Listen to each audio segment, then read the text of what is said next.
Hello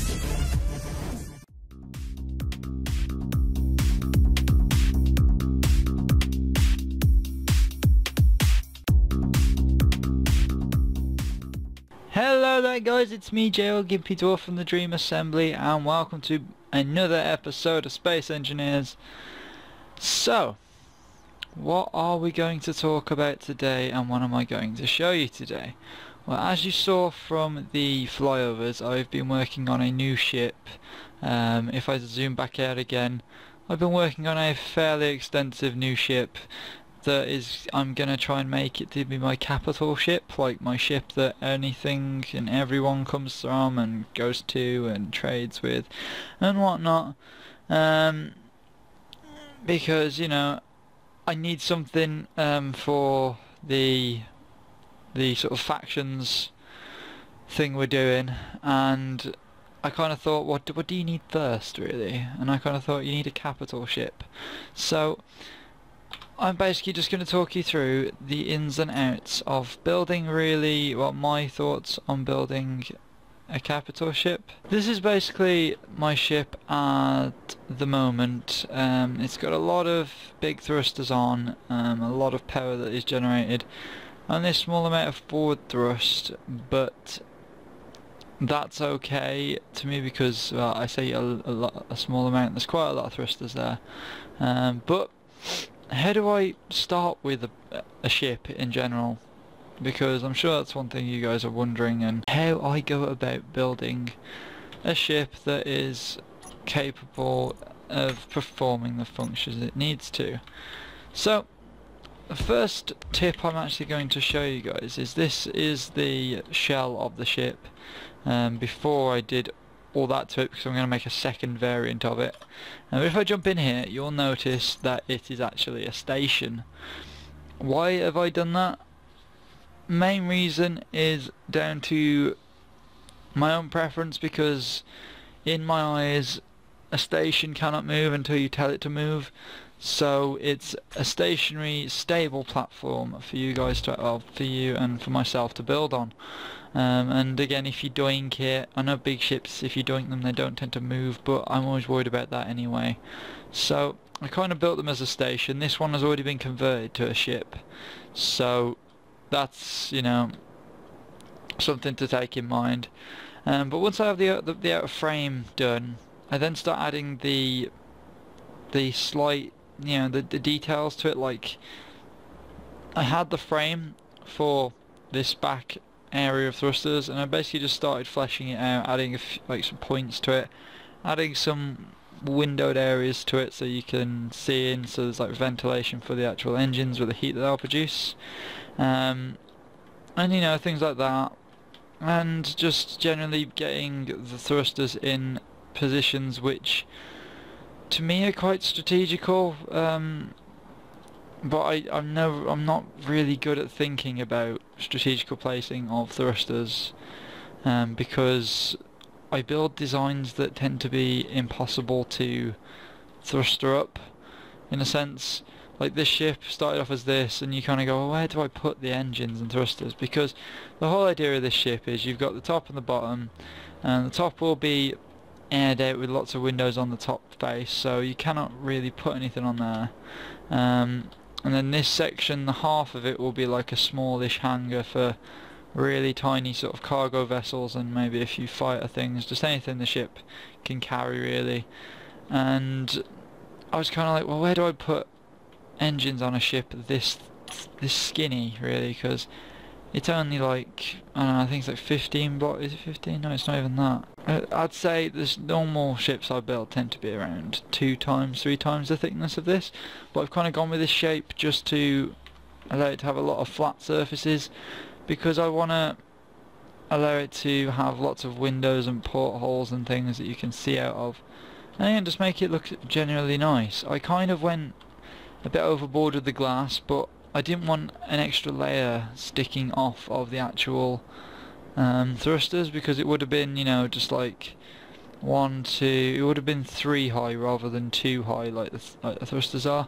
So I just paved it over with glass, and it actually looks really nice, and you get different effects in the sunlight which is really kind of cool, and glass is lighter as well than a normal block, so it's a win-win for me really on this ship, especially if I'm going for lightness and trying to get it a bit more quicker than what you would normally see. If we come into the back end of the ship, you will notice that I have this very elaborate system of I have 4, 8, 12, so I have 16 large reactors in here, and I have a large amount of conveyors that go right up into the roof. Reason for that is because on a vessel like this, you don't want to be putting energy in by hand into ships like this. You want like you know, a droppable way of doing it really. So you can just drop things into the top, you know, uranium most importantly, and it will just refuel the actual ship from there. Again, that was more of a strategical thing, because you know, you need to refuel ships like this quickly, because if not, then you know, some sort of heavy ship comes along and just absolutely wipes you off the planet. This is like all linked up and ready to go. Then if you notice, I actually have the overhead room from that to do something with. I also got this upper room here which has got my gyroscopes in currently. It's a work in progress at the moment and it's slowly getting there. This will hopefully be just paved over in glass, so it's you know, a bit more lighter an area in the bridge section. The trouble I have in Space Engineers is, once you have a large area, what do you put in it? You should have to make up furniture most of the time, or just leave large empty spaces. So building ships is, you know, she turns pretty, she's meh. She's not very quick at turning, I'm going to be completely honest. I'll probably need to add some more gyroscopes to her, just putting them down these columns. But I may reinforce some sections of the ship with some heavy armour just to be on the safe side. But overall, it's going well at the moment. I have sort of, I have this mental block with ships like this, like larger ships anyway. Reason why is because I'm more small and intricate with things like, well, I'm getting more into sort of rotors and things like that a bit more now, and it's just a problem for me thinking big now. Like stations, I can have a really good idea of what I want to do with the station, but when it comes to large ships and getting them to move appropriately and getting them to be nimble for purposes of getting out of there when the enemy are there, I kind of struggle, because I can make these really cool designs. It kind of looks like a whale in all fairness from where I'm looking at it, but I struggle with getting the thing moving. Small ships I'm fine with, because small ships you put one large thruster on and the whole thing moves pretty much, but with this I've still got to go around and try and figure out a way of not enclosing these thrusters, but making them look a bit more appealing to the eye, and then maybe adding some sort of portholes and stuff for captain, maybe like a pod that comes out the back end that you can see down the sides of the ship. But it's all works in progress, and again I will be building a special one with something in the middle that will hopefully be very intricate and just be more of a test than anything else. But that has been me, and I think I've talked to you guys for long enough today.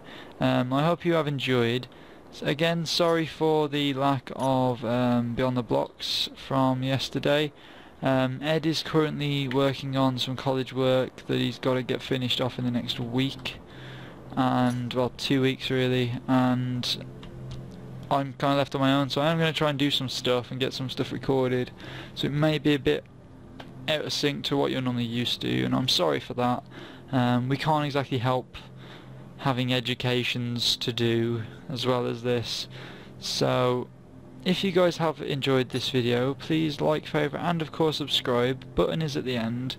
If you press that, you can see everything that goes on the channel, and have any thoughts, ideas and anything you want me to look at as sort of your designs, then share them to me, put them on the Steam Workshop. I'll happily look at them, maybe if I find them impressive enough, do a spotlight on them, and I'll see you guys later.